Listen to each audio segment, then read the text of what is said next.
Hello. Thank you for joining us today for our Texas Holocaust Remembrance Week program. I am Jessica Hanshaw, Education and Curations Manager with the Holocaust Memorial Museum of San Antonio. We will begin today's presentation with a few words from Texas State Senator Jose Menendez before we introduce our speaker.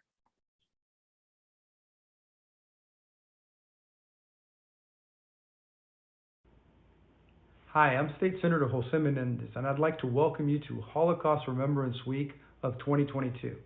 I am so pleased you're joining students from across Texas and learning about the Holocaust.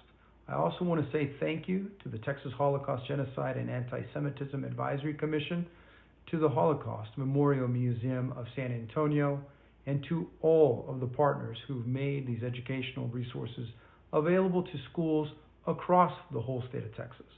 In 2019, State Representative Richard Raymond and I collaborated to pass Senate Bill 1828.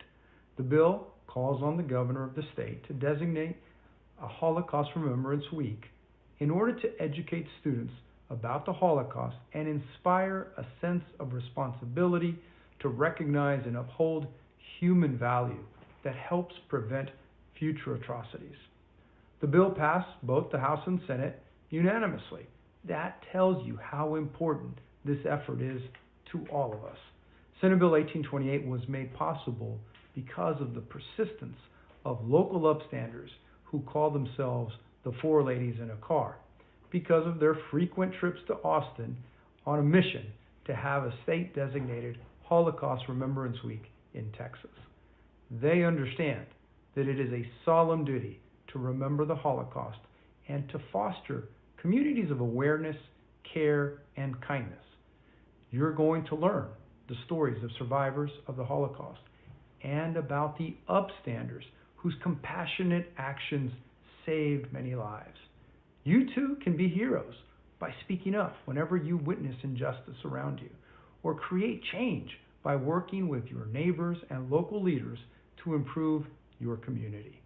I invite you to continue learning year-round about the heroic acts of upstanding.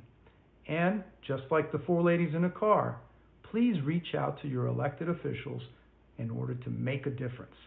You're always welcome to reach out to me at 210-733-6604. And I want to thank you for joining me today. And I hope you share everything you learned throughout this observation of the Holocaust Remembrance Week with everyone you meet. Have a great day.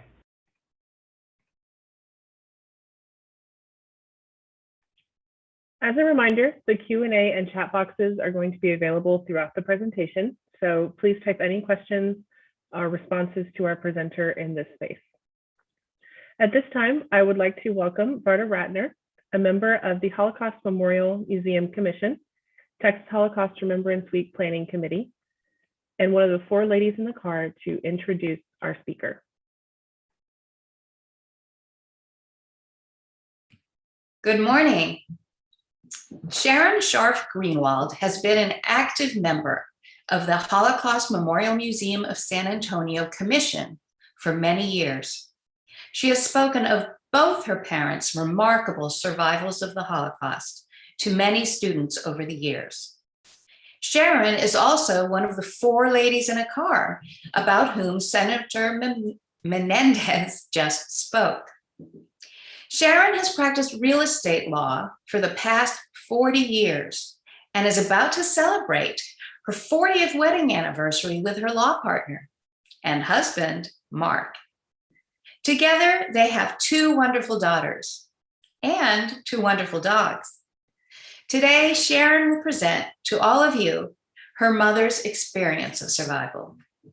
So now, I introduce you to my dear friend, Sharon, and her presentation, Golda Solitair-Scharff's Survival Experience. Sharon?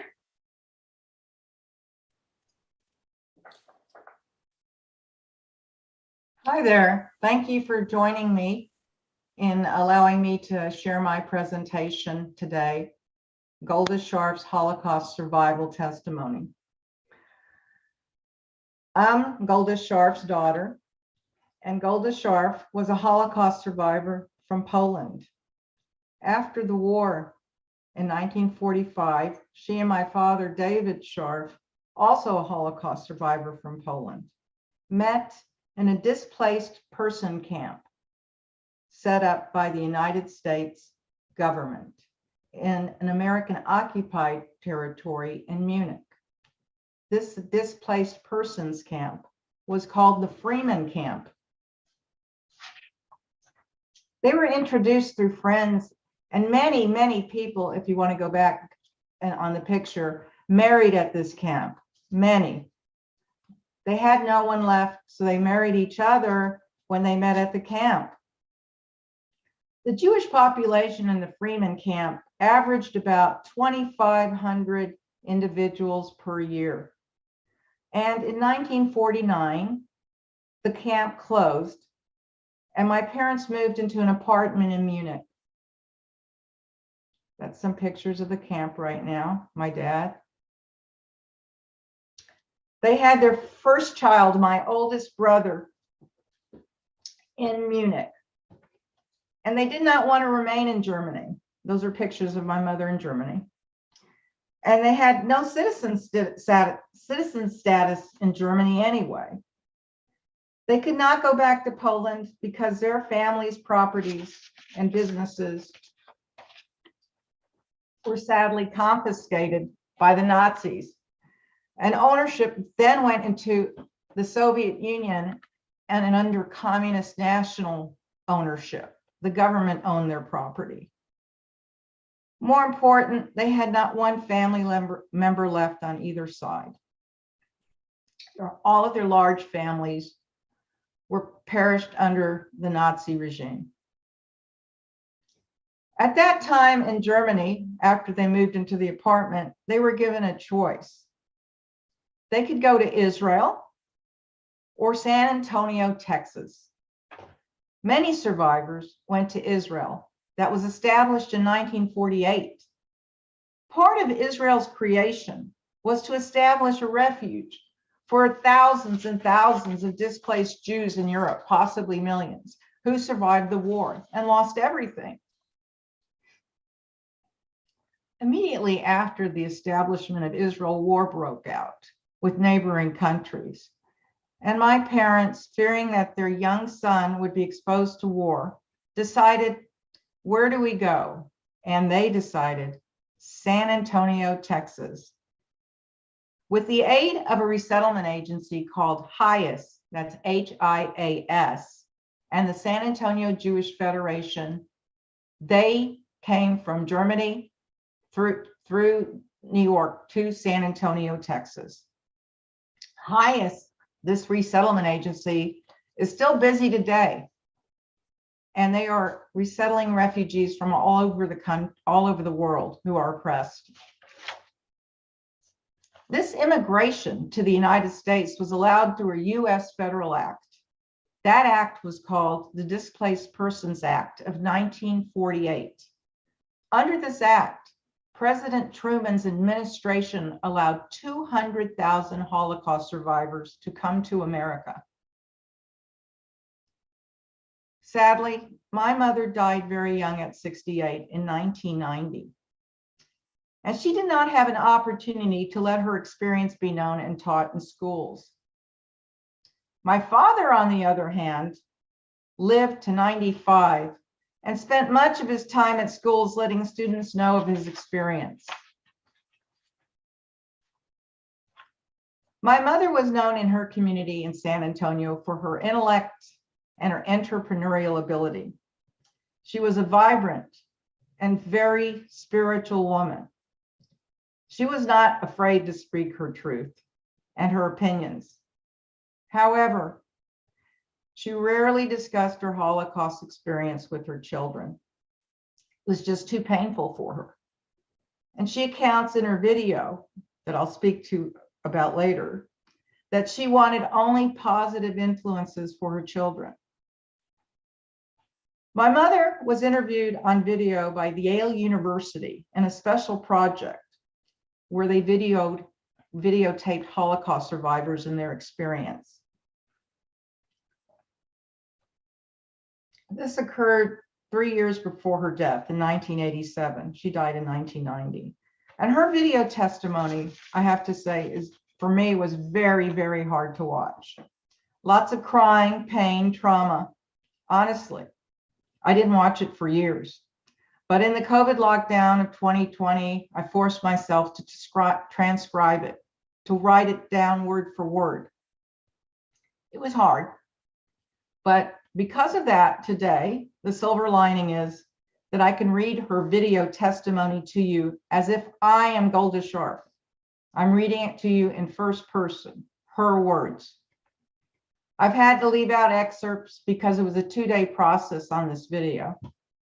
They took 2 days to video my mother, and there are time limitations in this presentation.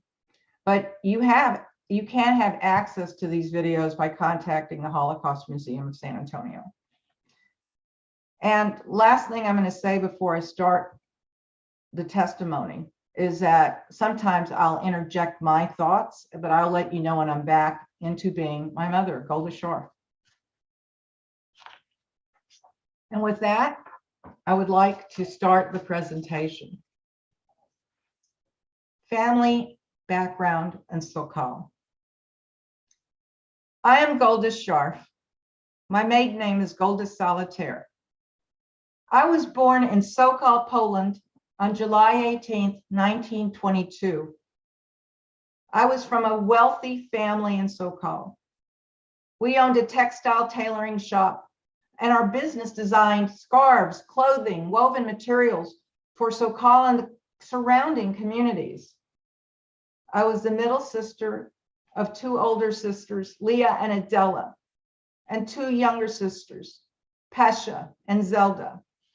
My 3 brothers, they were named Jikatal, my oldest brother, my fraternal twin, Herschel, and Joseph, the youngest brother. There were 8 children in our family, and my family was settled in Sokol for many, many generations. I felt the entire city of Sokol was dedicated to a strong community of moral beliefs and behavior. My childhood was a lovely childhood. Our home life was exceptionally beautiful. It was ideal. I was raised in an ultra-Orthodox Jewish home. My father, Moshe Solitair, was a great businessman, an exceptional father, a good citizen, a learned man. And my mother was a smart and kind woman and a wonderful business lady. My oldest brother, Jekatel, was a respected businessman. He was also regarded as a Jewish scholar of Talmud. The Talmud is a written body of Jewish civil and religious laws. The value my parents encouraged was the endeavor to study and learn. My parents encouraged study first, above all. As for the depth of Jewish life, I cannot forget it. It was beautiful.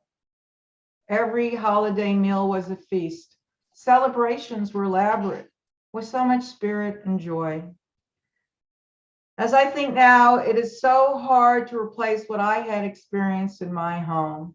I wish I could have given my children that environment. I recall that in the evening after business was completed, my father would sit before his Talmud and he would read and pray, and you saw joy sparkling from him. Friday evening was Shabbos, or Shabbos, the Sabbath for Jews. And to our Shabbos table, dinner table, all guests were invited, no matter who they were, what they did. All people were invited. We wanted everyone in the community to know no one went without a Friday night Shabbos meal. And after Shabbos dinner, my father's tradition was to ask each of my sisters and brothers and myself, what did we learn that week? And then we discussed what we learned. We were a Jewish family with a wonderful life. My parents taught me knowledge and good deeds were important, so I committed myself to learn a trade. And I decided to go to a city, Lvov, about 83 kilometers away. That's Sokol, by the way, in the pictures. And I learned how to weave sweaters and garments at 15. I came back to Sokol at 16 with this knowledge and this trade. And my oldest brother was so proud of me, he bought me a big sewing machine. And I felt I was an independent girl, knowing how to sew and make sweaters and dresses. I would say my most cherished memory of childhood is the joy and dedication people in Sokol had to one another. Their concern for each other's well-beings, together, Jewish and Gentile. My family always seemed to help the poor and those in need. We were taught to respect each other as equal humans. Sokol was a community that everyone lived like one big family, Gentile and Jew. Chapter 2. The invasion by both the Germans and the Russians into Sokol. It was the year 1939, and a great destruction occurred when Poland was invaded by Germany. The Germans invaded Poland and came from the west to the east, and we lived on the eastern Poland border near Ukraine. In 1939, I was 17 and still attending school. We noticed a change in the society much earlier. In 1936, there was a wave of anti-Semitism in Poland. The Polish people came out with communications that Jews and Gentiles shouldn't mix. Then Ukrainian people started creating more exclusive stores that Jews couldn't go into. And then Poland started having legal restrictions against Jews. With the invasion of the Germans in 1939 into Poland, I witnessed horror, destruction, and bestiality against humanity. The first invasion I remember was a battle between the Russians against the Germans in my Sokol. In 1941, the German Nazi soldiers came from the west to fight their enemy, the Russians, from the east. Our city was under siege. The Russians had taken over Ukraine at that point, and the bloodshed was terrible. The German soldiers took over Sokol and brought with them Jews they had taken prisoner from the western side of Europe. These Jews were gathered in the flat fields of Sokol and stripped of their belongings. They were forced to be naked. The German soldiers then forced these hundreds of Jews across a bridge over the Bug River. That pictures of the Bug River. Screaming and naked to the other side where the Russian soldiers were on the Ukrainian side. But the Russian soldiers on the other side of the bridge said, go back, because they believed there were German soldiers within this crowd of Jews being forced over the bridge. And then these Russian soldiers forced these naked Jewish people back across the bridge to the Sokol side. Once on the Sokol side, the Nazis shot them, all of them. And we heard horrible screams that evening. And that night, my father went door to door to neighbors to get food and to bring the food to these Jews at the plains that survived. Our house was converted into a hospital. We started cleaning the wounds of these injured people who still had hope for survival. We prepared food. We took everything out of our cellar to share our food with these people. Chapter 3, Ghetto Life. Hell on earth happened after the Germans took over Sokol.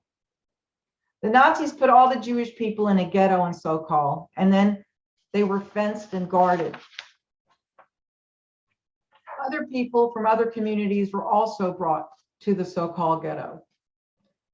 They took my parents' business away, and they took all the Jewish businesses away. They appointed a group called the Judenrat, a Jewish council, to oversee the Jews in the ghetto. And this Judenrat had to make sure that all the Jews in the ghetto behaved and gave all their valuables to the Germans. And this Judenrat had its own Jewish police force. And I'm interjecting, these Jewish councils, Judenrat, were established in all ghettos by the Nazis to make Jews monitor Jews. And if they did not do their job, if they didn't monitor and report back to the Nazis, then their families would be killed or tortured. Going back into the testimony. They made us wear yellow stars on our clothes. Then they told us when we could leave and not leave our home. A curfew was established. The ghetto was filled with thousands and thousands of Jewish people from all the communities around Sokol and in Sokol. It was crowded, it was unsanitary. And then there was typhus and disease broke out. Every morning, I awoke to death around me. You can't forget this. You can't forget this. While in the ghetto, we were forced to work at jobs for the Gestapo. The Gestapo was a Nazi police force. And I was forced to work at the Gestapo headquarters, which was located at a converted convent adjacent to a huge monastery where the Gestapo headquarters was established. Every day, I would leave my family to this headquarters, never to know if I would return home. It was the winter of 1942. And one day I told my mom, "Mom, I cannot go back to work today. I have a feeling something bad will happen to me." I told my mom I was so afraid. When I did not go into work that day, the Gestapo commander went to the Jewish police force, the Judenrat, in the ghetto, and complained I did not show for work. And he told the Jewish police to go get my father, Moshe Solitair. The commander told my father to immediately fetch me and make me go to work or they will kill him on the spot. My older sister said she would go in my place and I should not go to work. But I told her I will go. And I went back to work. And when I came back, the commander said, "It's my birthday and we need to prepare for a celebration." And the boys and girls that worked with me cooked and set a table and served the food. But then the commander said we had to all sit down. And he said, "Someone stole the food from the kitchen." And then he took a gun out. And then he aimed it right at me. But the bullet struck a boy next to me from Belzec.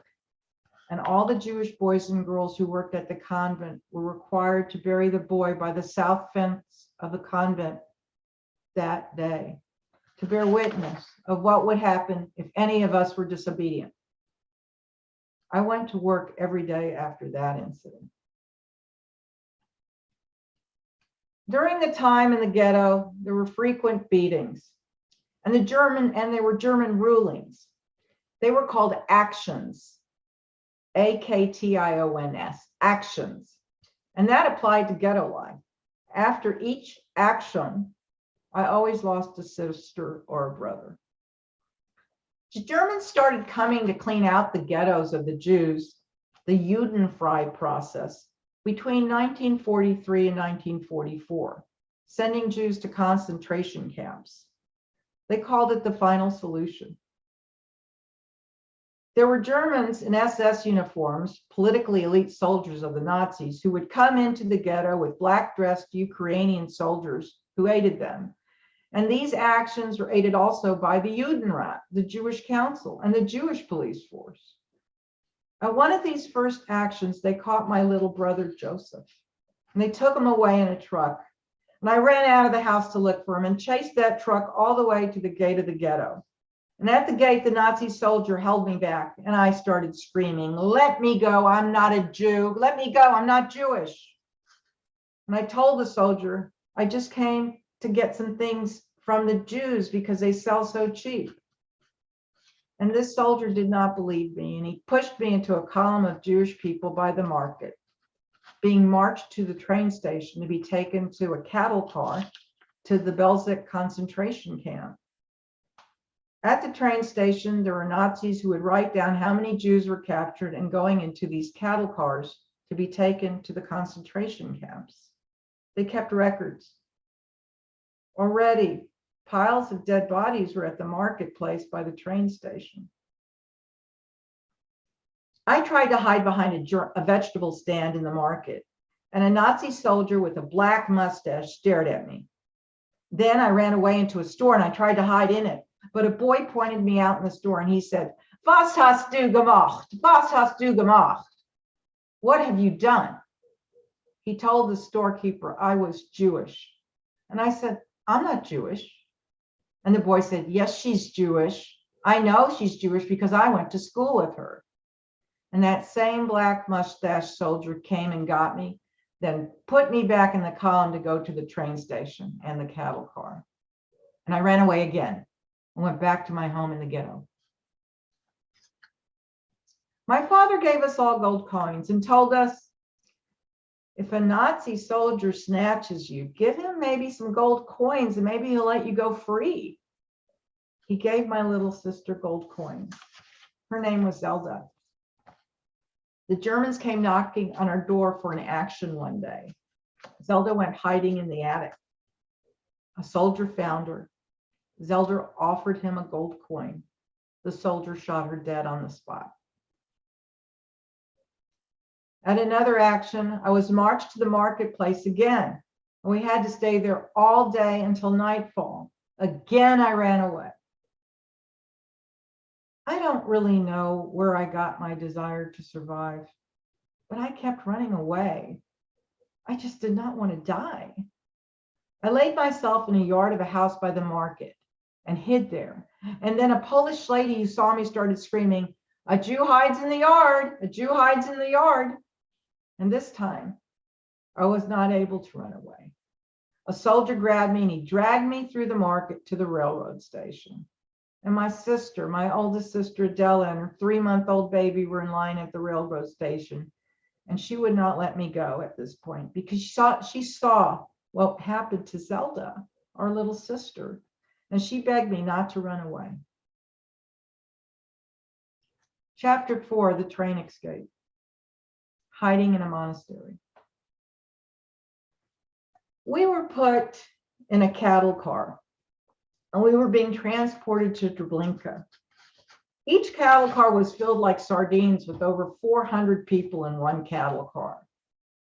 People were screaming and moaning. Meanwhile, these cattle car wagons stuffed with people did not move from early morning to 12 midnight. Can you imagine what was going on in these cattle cars with all these people? One boy named Ephraim Donor was in the same car as me. He was a distant cousin, and he asked me, "Golda, you will be dead too?" I told him, "If they don't get me today, they will get me tomorrow." And he said he was going to help me escape. And he used to work as a window glazer for the Nazis as a slave laborer. And he still had a tiny hammer from that work. And when the train started moving, he started hammering at this little window at the side of the cattle car with that hammer. 2 little girls I used to babysit were standing by a man in the cattle car playing. I used to teach them. I stared at them. And then I stared at a man who was saying the evening prayers. And I was looking at him in amazement that he was still praying in all this mayhem. I want to interject here that it really takes a lot of faith to give life again to Jewish children after what I endured. Anyway, the boy continued hammering, and the German soldiers watching our cattle car that evening only threw 1 loaf of bread for everyone. Can you imagine the chaos to get a piece of that bread? I gave my sister a piece of bread I retrieved because she was nursing her baby. And when she was not nursing, I held that baby the entire time. All at once, the window was finally knocked out, and I handed back the baby. And I pushed everybody from that window, and my distant cousin picked me up and pushed me out of that tiny window, and I fell onto the railroad tracks. On or close by the tracks, people lay dead like herrings. The SS soldiers with machine guns were shooting at those trying to escape, jumping out of the cattle cars. I heard noises of the machine guns trying to shoot me. Rat-tat-tat, rat-tat-tat, rat-tat-tat. So many dead. I could not pick myself up after that jump. I severely hurt my legs and my knees. I was bleeding. I still suffer pain to my knees and legs from this jump. It was a full moonlight. For many years, I could not look at a full moonlight, hear a train go on a railroad track, listen to a train whistle without gaining that feeling of suffering. I started limping and looking for someone I might know around me that is alive. I saw someone who looked at me and said, "Wait a minute, you're Moshe Solitair's daughter." This man helped me walk and found a stick that he made into a crutch. And he said he had an idea. He said, "Your dad helped sell this lady a farm down the street. Maybe we can go to that farm." It was owned by a lady named Orly Nikova. We walked to the farm and I saw a farmer sleeping in a chair through the window of her house. And I thought to myself, why should he be sleeping? Why should we not be the ones sleeping in comfort? Why did this happen to us? This lady opened the door for us and she was very apologetic, but said she could not help us because if she did, she would get killed. But we slept close by overnight, and in the morning we started walking back to the ghetto. I lost that man who helped me walking by the Boob River because there was such high grass. And I was so tired, I decided to stay by the Boob River, and I laid there for maybe 3 nights and 3 days. I did not want to go back to the ghetto because I heard so much shooting and screaming. And when I decided to leave the banks of the Boob River, I was so hungry. I decided to go to that monastery next to the convent where I used to work at the Gestapo headquarters. And I saw and I recognized a woman who worked there tending to the pigs in the back. And this monastery had chickens, pigs, cows for the people's nourishment there. When she left the area, I hopped over the fence and I ate the peels of the vegetables that were meant for these pigs that day. And then I climbed into an area where there was a haystack by the pig stalls, and I began to sleep. I was awoken by 2 Polish boys working below. I heard them say, "Did you take the gold from that Jew?" I was trembling. One of the boys spotted me and said, "Oh, we have a Jew here. You better come down or I will kill you." I was so frightened. I climbed down, and these boys brought me to the administrator of the monastery, who was also a priest. And the administrator said to me, when the boys left, "I can hide you. I can get you identity papers, but we need to be paid." And I snuck back to the ghetto, walking little by little, and the streets were dead with the breath of the dead. And I knocked on the door. My father, mother, and sister Leah were still alive. And my father just started crying like a baby when he saw me. "Golda, Golda, anything you can. From 8 children, I want someone to remember my name." And I said, "Daddy, the priest, the administrator of the monastery said he could hide me for money." My father called Dr. Kindler, a Jewish doctor in the ghetto, to treat my leg. And the doctor said he would probably get shot if the Judenrat found out, but he did come and treat me. And I packed all the things I needed, including jewelry and gold my dad and mom gave me to pay the administrator and to keep for later. And I went back to the monastery. Chapter 5, Hiding in the Monastery.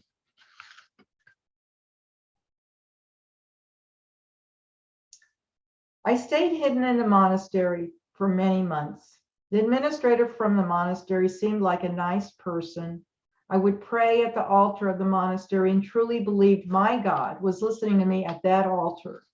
And the administrator called me Sophie, and that was my name I would keep until the end of the war. I was now named Sophie. I was hidden in the main area of the monastery until Christmas. I was so lonely, I would take a bird in to play with, but after a while I felt sorry for the bird and would release it. There were a few books. I read them over and over and over again. And around Christmas 1942, the administrator came to my cell and said I must not remain in the main part of the monastery anymore. He said that someone accused a monastery and the priest of keeping ammunition to revolt against the Germans. And he said he needed to hide me in an area of the monastery where nobody could find me. And he took me all the way up to the tower of that monastery. Can you see the tower? and I hid there in that tower. And I was even more lonely in a dark, cold place. During the war, I fasted Mondays and Thursdays. Why? There's part of me that didn't want to live anymore, and I figured it was one way to die. On Monday, after I was in the tower for a while now, the administrator came up to give me a standard piece of bread and a metal cup of warm milk for that day. He encouraged me to drink the warm milk because it was so cold. But it was Monday, and I fasted Monday. So I waited, and in the evening, I started drinking the milk, and the milk burned the skin off my lips. It was poison. I remember thinking about what my father said to me about staying alive no matter what. I remember thinking, Father, if you know what I'm going through to stay alive, it's so hard. And in the morning, I heard the administrator open the door to find me, and I yelled at him, "Why did you try to kill me?" Then I stopped myself. I was shocked at the accusation. He could kill me on the spot. I then said, "The kitchen server must have made a mistake." And he agreed with that explanation. And that day he said, "You must leave the monastery." And he said, "You should go." And that was the day I walked out. I did not know they had already killed my father already that day.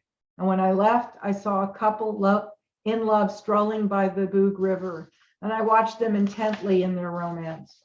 I was young too. I thought, where should I go? So I went to a Gentile friend who lived with her mother. I went to the house of Mrs. Haas and Ranky Haas, my childhood friend. I had a dress I made with the sewing machine, and I gave it to Ranky and asked that she go check in the ghetto and see if my family is there. And she said she would. And Miss Haas meanwhile said to me that she knew we were hiding in the monastery. I was hiding in the monastery. We could see you sometimes, but no one said anything. We were praying for you, Golda. God looked after you. She said that the administrator was known to have killed a baby in a field, and he strangled another man because he lost his cards. So she said I was very lucky. I gave my girlfriend a note I had written to take to my father, and it said, "If I go in the shadow of death, I am not afraid. God is with me." My girlfriend cried when she came back. Nobody was in my home anymore except my mother and Leah, a sister. My father was killed by the Gestapo chief. I did not want to go home anymore after I heard my father was killed. My mother, Shindla Cat Solitair, was later killed with my sister Leah during the Juden-free process assault by the Gestapo directly after my friend left and visited and left. Chapter 7, Krakow and my life as Sophie, a Catholic, and my new father. That night, I went to the railroad station. I did not know where to go. At every train station, there were Gestapo offices, so I had to be very careful. I had no identity papers. I tried to determine how to sit at a railroad station not to look suspicious. I sat next to a bellman for the train, and I told him, "I want to go to Rav Rushka. I am a Polish patriot that really doesn't want to help the Germans." And he agreed with my patriotism. And when the train arrived at Rav Rushka, there was a big sign posted, "Judenfrei," clear of Jews. My father was from Rav Rushka. What I saw was hard to believe. There were naked bodies piled in chlorine tank railroad cars. Gestapo were all over the place trying to find Jews at Rav Rushka trying to escape. And I was so scared they would think I looked suspicious. When the bellman went through a private door for railroad workers, I just followed him instead of a public door. And at that point, I ended up in the middle of a train station with Gestapo all over the place.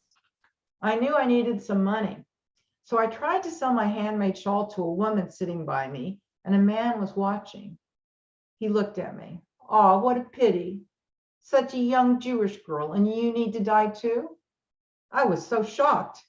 And there were so many Gestapo around me. So I immediately denied I was Jewish to this man. I instead accused him of being a Jew. And then he called me a Jew back. And meanwhile, a train pulled up, and he pushed me in the train, and he said, "God be with you. God bless you wherever you go." And now I'm in the train, and I go farther. And in the back of the train, I hear train passengers making jokes about Jews, laughing they found jewelry on dead Jewish babies. And the lady next to me starts a conversation with me on the train. And I tell her the same story about being a Polish patriot. And I'm trying to find work. And she said, come to work for me in Krakow as a maid. She cleans houses. And I said, okay, I'll look you up in Krakow. And I traveled by train to Krakow. I looked suspicious in Krakow. I did not have identification card. I covered and hid myself in porticos and covered building spaces in the city. And one day in Krakow, a policeman picked me up because I looked suspicious. And I had no identity papers to give him. And I told him I was Catholic, and he put me in a Polish labor camp called Plaslow. And I was there for 4 weeks, but I escaped that camp during a march to a work site. And then I hid again, and I looked up the lady I met on the train. Her name was Marta. When I came to her house, I could not believe what I saw. There was so much Judaica silver in her house. I saw many silver menorahs and wine cups and other Jewish silver decorations.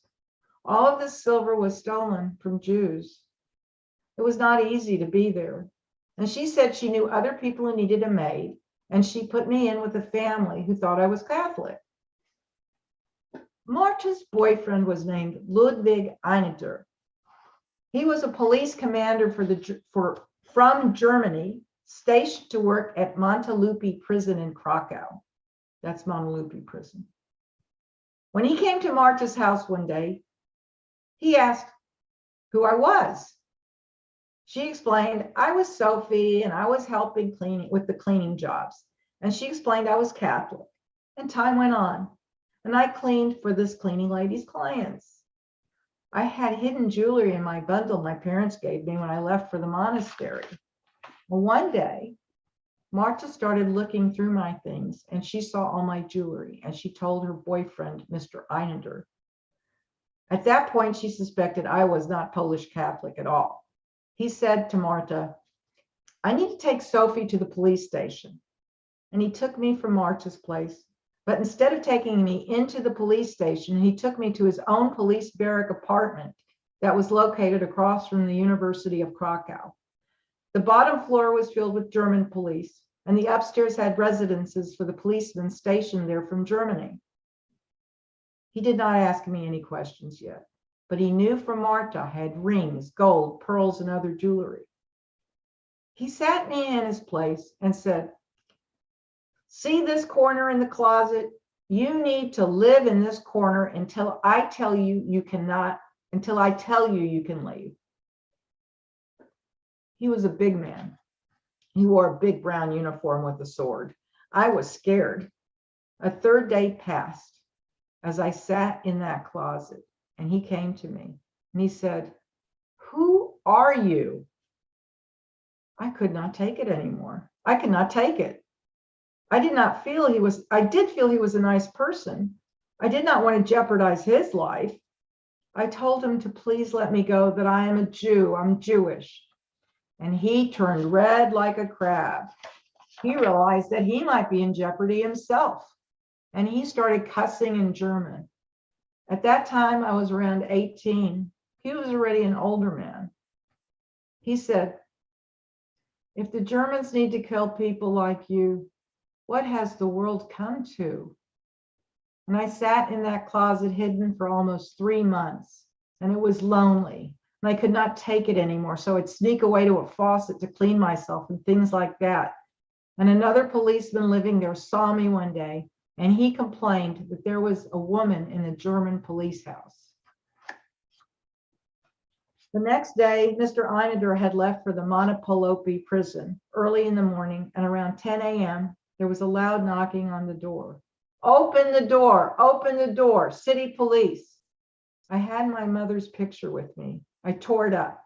I was so scared. I took the key out of the keyhole and I opened the door, and I started crying to these police officers that my father said this and my father said that. I was worried about him, and I was worried I got him into severe trouble. And I really did not care about me anymore. I was really tired of living. I just did not want to get my new father, who had helped me, in trouble. In one way, I was motivated and needed courage. I would not have gone through this constant survival without motivation of what could be. Imagine, I had to call a German officer my father. I had to ask myself, was it worthwhile living to have to do this? But God proved it to me. I had a purpose to be alive. Faith, my religion, this purpose to be alive made me keep going. My motivation was not a selfish purpose. This motivation is a nucleus of calling yourself a human. I would be bankrupt if I quit believing in God. My God gave me the love and the courage to live. We need to honor one human being equally like the other. And all other philosophies mean nothing. It is a simple thing. You cannot build without a moral foundation. I was taught no one has a right to take my life simply because I am a Jew. Chapter 8, Munich. Sophie in Germany. Mr. Einder did not get in trouble. He corroborated that I was his daughter to the police, and he obtained a document from the Catholic Church that verified that I was Catholic and I was his illegitimate daughter. And then he sent me to Munich to his parents and wife in 1944. He traveled there with me. And when he arrived in Munich, his wife, Helen, picked us up. She took me to work in the countryside of Burghausen with a German farm family to be a nanny to their 3 children. And all the while, she suspected I was not really her husband's daughter. After Mr. Einder left to go back to Poland, Helen asked for me to meet her. And when I met her, she accused me of not being her daughter and really seriously beat me up. I went back working with the German family as their nanny. And I loved those children and they loved me. And one morning the police came and arrested me at the family house. The children cried and told the police officer how wonderful I was. So let me at least stay the night and pick me up in the next morning. I had a piece of my mother's jewelry I always wore hidden on my body, and I left it with these children. And I kept a Star of David patch in my underwear, so if I were killed, people would know that I was a Jew. And the police brought me to Simbach near Braunau, where Hitler lived. And at the police station, there were big German Shepherd dogs and multiple black Volkswagens for the police, and they started interrogating me. Apparently, Helen filed a report that I was not the daughter of her husband, and they needed to find out who I was. Part of the process in this jail was a gynecological medical exam. And I remember I was in this room with this huge picture of Hitler, and I had to sit and get examined in a way I had never experienced. And I thought to myself, if my father would know what I need to go through just to survive, he would have taken my life. Meanwhile, my German father had been in Munich right before I was arrested, and he had heard that I had been arrested and I'm in jail, and he traveled to the police station. He again saved me. Always, he looked out for me, and they let me see him, and he said, Sophie, don't cry, but I did create a mess. And he told me that Helen, who had American citizenship, was not technically his wife after all, because Germans could not marry Americans. And then he told me he had another wife with a 3-year-old. And he said to me that I should not worry, that I would be released. But he said, please pick up my 3-year-old and take her back to be with the other children where you nanny. When I left that jail, I thought I was the only Jewish woman who survived Hitler. I picked up the 3-year-old baby and went back to the house that I was a nanny at. And when I came back, I saw many injured civilians and soldiers who were injured from the bombings everywhere. It was March 1945. Everyone was bleeding and dying in the streets. And the next month, in April 1945, the American troops liberated Bergen-Belsen, but they did not believe that I was Jewish. Again, I thought I was the only Jew alive in the world. But I was taken to an old age home where they placed Jewish survivors, and I had to read Hebrew prayers to them so they could verify to the soldiers that I was Jewish. If I were to describe my agony, suffering, and assault, what I did endure to stay alive, I know this would be accounted to be one of the greatest miracles of divine providence. I will keep the greatest and deepest wounds with me to my grave. And that is the testimony of my mother. And I'm going to give you an afterword now. My parents and their baby son, around 4 months, I think he was, arrived in San Antonio. This is a picture of them learning English. They had very little except the community willing to sponsor their initial living needs. And slowly they made a life. They had 2 more children. And today there are 8 grandchildren, 8 great-grandchildren. Education was very important to them. And their children and grandchildren attended the University of Texas School of Medicine, the University of Texas School of Law, the University of undergraduate and graduate programs, Texas A&M University, Austin College, Yale University, University of Pennsylvania, Brandeis University, Columbia University, University of Houston School of Law, University of Arizona School of Law, NYU Law School, and University of Tel Aviv, Israel, and the Lauder School of Government Strategy, Counterterrorism in Herzliya, Israel. There were some quotes that I took from my mother's testimony. I'm going to read 3 of them to you because they were very powerful. She said, "My God is not a stronger God than anyone else's God, but my God did make it possible and gave me the courage, endurance, and love, not just for my family, but for the combined humanity to honor each human being having the right to live." The next one, "I don't think many like me any better as a Jew today as they did as a Jew then." And finally, we are granted life from the God Almighty. Oh, there's one more. "No human has a right to determine the value of another human's life." And that's my presentation. Thank you for listening.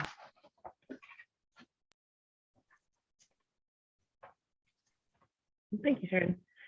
We do have some questions that came through. The first one we have is from Natalie at Ross Middle School, and they wanted to know if you have seen or heard any inconsistencies between the things you found out from your parents and things you may have read in articles about the Holocaust.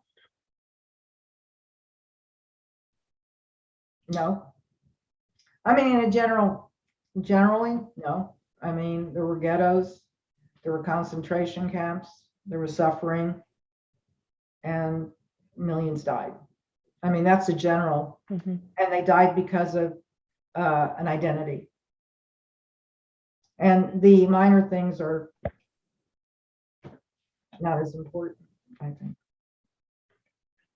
So Isaac, also from Ross Middle School, wants to know, I wonder why, or it's a statement, I wonder why during a disaster, her family was still helping other people that were injured.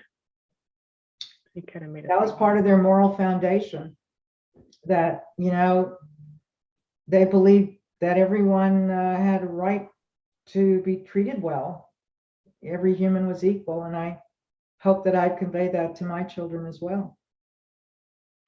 And then finally, Isabella, also from Ross Middle School, was wondering how long your mother was on the run or hiding for before she, I guess, made it to San Antonio, made it to a displaced person camp. Well, it was 1939 was when it started. Okay. 1941 was the ghetto, and then, so I would say generally the persecution lasted for 6 years. If you start from 1939, and now people started getting scared about being treated differently.